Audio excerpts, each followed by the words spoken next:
Welcome, listeners. We have another 10 minutes with Tracy. That always goes a little bit longer. My coach and Tracy, before I got on the call, I was kind of going back and forth through my relationship book and thinking, what do I want to talk about? Worthiness. And I think I'm going to save that for next week.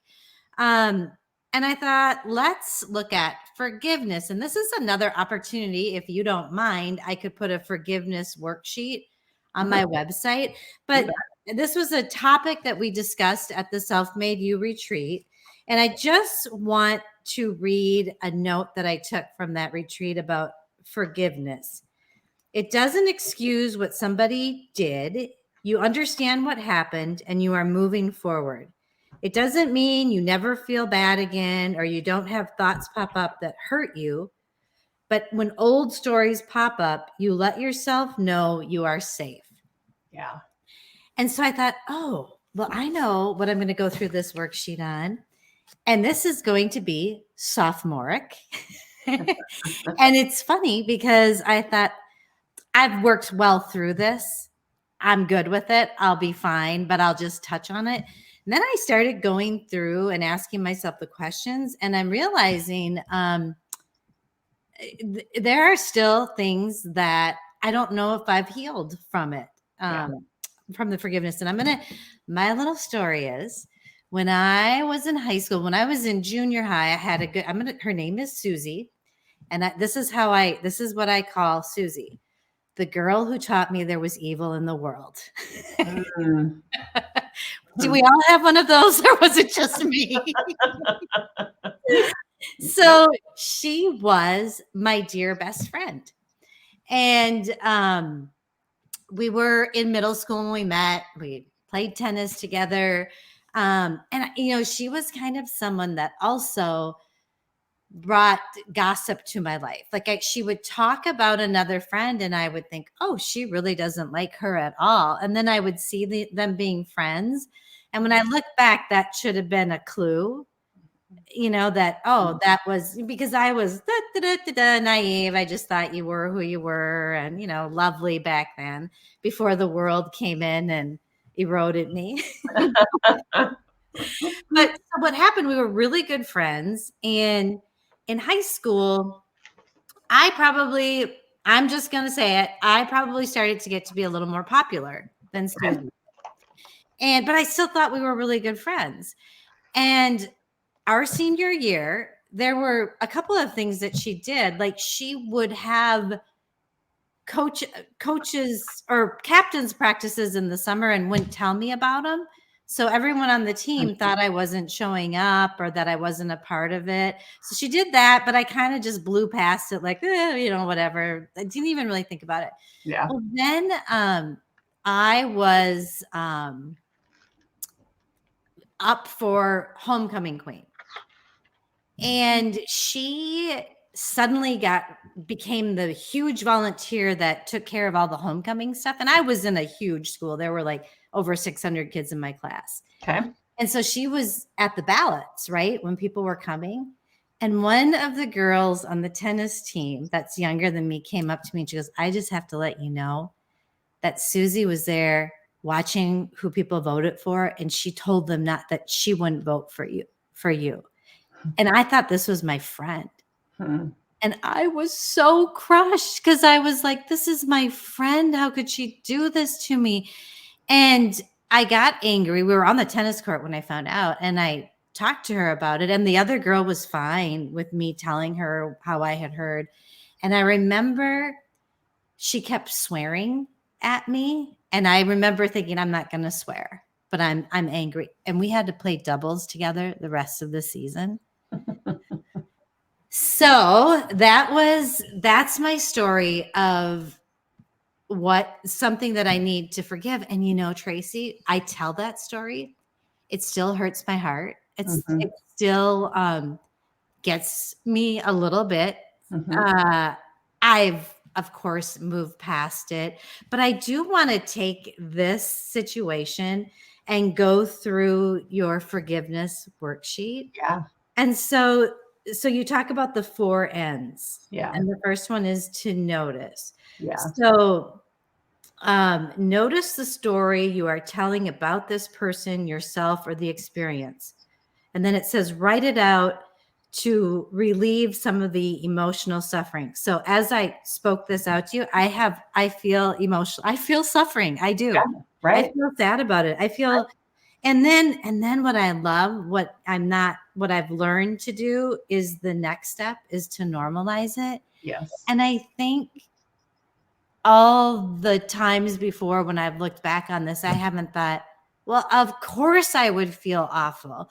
Of course I would feel sad. I was an innocent young girl who had this great friend who would never have expected. Right.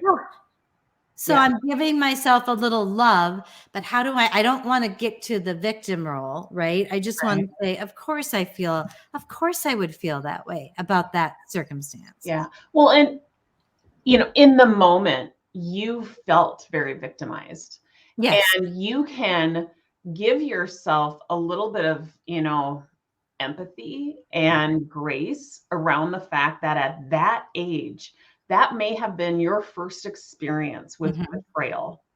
So, of course, you reacted the way that you reacted, whatever that might have been. You didn't really go into detail on that. But, if we just kind of assume that you've held on to this story, it's not like you're living your life from it. But when you reflect back and you tell me today, I haven't, it still hurts. It's still emotional. I haven't totally forgiven her.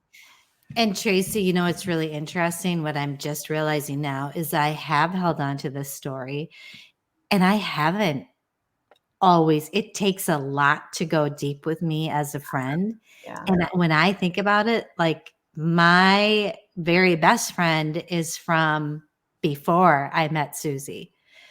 And then I do have, another one that is more recent, but it takes a lot. And when I look back, I notice, so I dropped her as a friend. That's what happened. And I hung around the popular group, but never really connecting that close. Well, no kidding. Yeah. I didn't have the tools. I didn't know. And Tracy, that still is affecting me.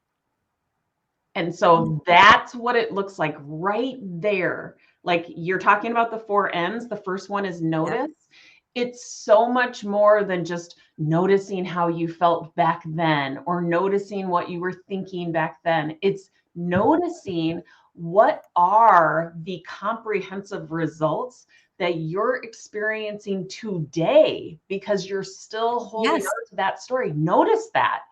And now you can really tap into that strength of empathizing with yourself. Of course, I've always been a little bit guarded. Of course, I haven't gone deep in relationships because that was a traumatic event. You didn't feel safe. And so that at that age, you had thoughts like, don't get too close. Yeah. Don't let people in so quickly. They're very likely to betray you. So you can see how all that has unfolded and how, because you have not up until now done the work, right? Really look at this story that you're carrying still today and seeing how it's having effects on you. Of course, you're going to keep getting the exact same results. Yeah. So that's the beauty of doing this work. It's so important that you normalize it. Events happen. Events happen when we're children. Events happen when we're young adults. Events happen while we're adults. We have to have the wherewithal to look at what are we making it mean?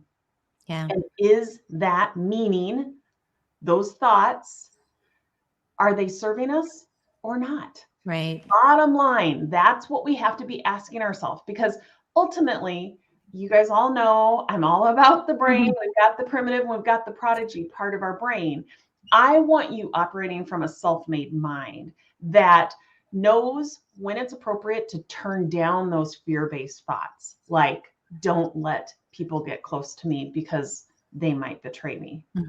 And when to turn up the prodigy brain thoughts, like, what else could have been happening? How do I strip the drama out of this story? How do I just look at the facts? What might have been going on in Susie's world for her to treat somebody so poorly?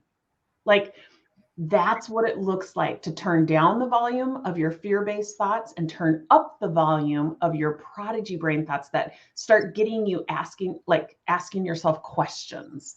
Right. And I think you're at the third end, which is to neutralize it. Yes.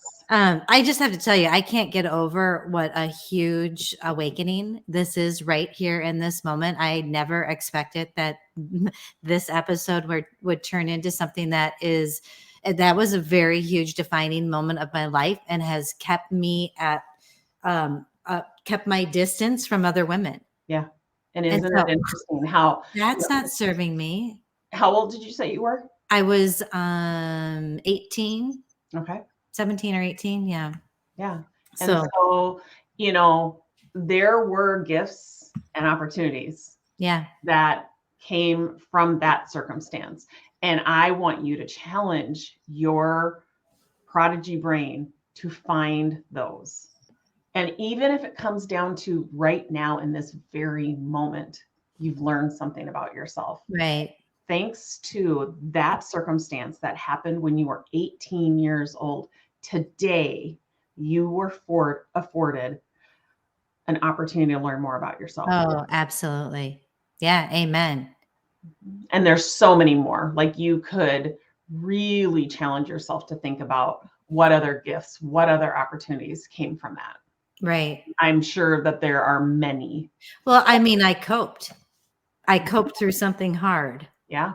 I kept going. I kept living. I kept working and growing and learning until I got to this point. Yeah. And so if you just look right now, like, think about, how are those thoughts making you feel?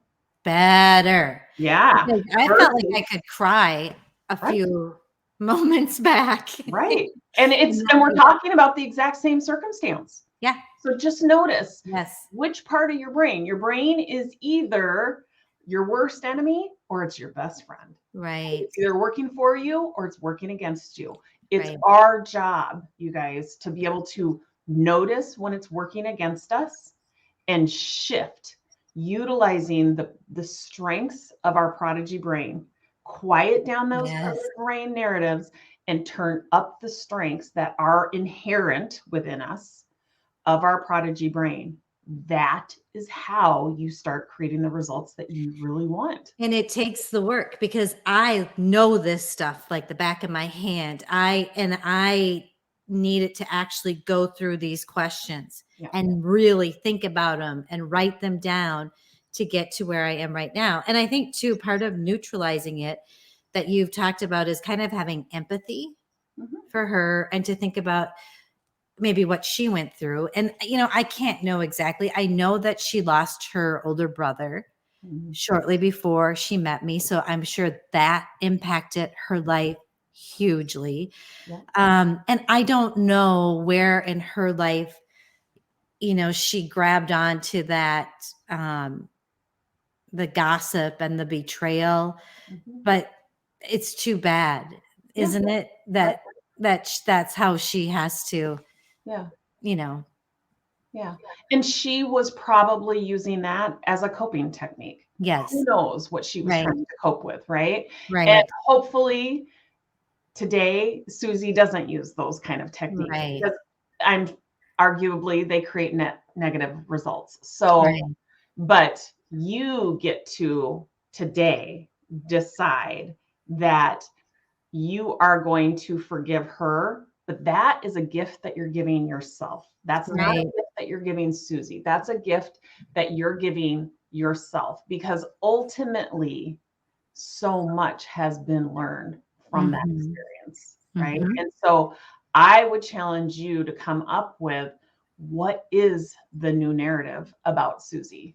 Right. And that experience afforded you. And that's where on this worksheet, after neutralizing, then the fourth N is the next best thoughts. It's kind of what you're talking about. Exactly. What has this taught me or helped, and it helps me empathize. It helps me know that I don't want to do that to other people. And then I think another step, I'm going to turn the page here. I'm having trouble turning it. I think it's writing a letter of forgiveness. And this is really interesting. I was listening to Tony Robbins, one of his books, talk about forgiveness. And he said he had brought up to forgive someone, he's like, send them and get in touch with them, call them up and say, hey, I want to let you know how much, like for Susie, this would be my example. I want you to know you were such a positive part of my life for so many years, and I valued our friendship. I just want you to know that I am thankful for that. And he said that is so healing. And so I had kind of thought through that, but I missed those little steps in between. Yeah. So I even thought like I could find her on Facebook. I mean, and I could send her a little message. Yeah. And I could do that. It's really important for people to understand that those 4 N's, those steps are very, very necessary in order to get to an action of you reaching out. Because if you reach out and offer forgiveness and say things like, you were a very positive part of my life, and you don't believe it, that's what's going to happen. Now you're losing integrity with yourself, and nobody else is going to ever know that except for you. And guess what you have to live with. So it's so critically important that you do those 4 steps for you, and that you come up with the new belief, the new thought, that next best thought that you can rally behind. And then if that leads you to reach out, that's awesome. Right. But definitely do not just take what Tony Robbins says at face value, a box, because I promise you, it will probably leave you with a feeling that feels as bad as the one that you were currently. It's like you're taking the action. You're taking the action to try to fix it, but you're not really working through your mindset. Yeah. It's really important that we always, are staying within integrity, because we're the ones that have to live with ourselves. Right. Well, and I'm thinking, I mean, I don't even have to tell her that I forgive her. I don't even have to bring up the incident to her. I can just thank her for all the years before that. I really valued our friendship in middle school, and, and leave it at that. Yeah. Okay. So now, here's another thing too. I didn't forget about jumping in the pool with my grandson. Yes. I got mixed up, and I haven't had the opportunity to jump in the pool with them. So I'm going to report on that. All right. Next time. And I do want to talk about worthiness. Okay. Again with you. And I think that's really related to that. But I'm telling you, so for the next episode next month, I really want to talk about worthiness and getting there in so many different areas about how I feel about myself and my business and my finances and a swimming suit. So all that will be coming. But now we have another thing to check back on. Did Lesa send a note to Susie? So good work, my friend. I mean, you really are. I actually sent you a text last night and said this, but you are such a beautiful example of what it means to be self-made. You roll up your sleeves and you do the work, and I'm so proud of you. That means the world to me. I mean, I could cry. So listeners, if you need some coaching, check out Tracy. The connections in the show notes always, but she is the founder of Self-Made You. She is amazing. You have changed my life, my business, my everything. So deepest gratitude to you today for being here and for joining me once a month and helping my listeners and I work through all the things dealing with feelings and mindset. Take care, Tracy. All right. Bye-bye. Bye-bye.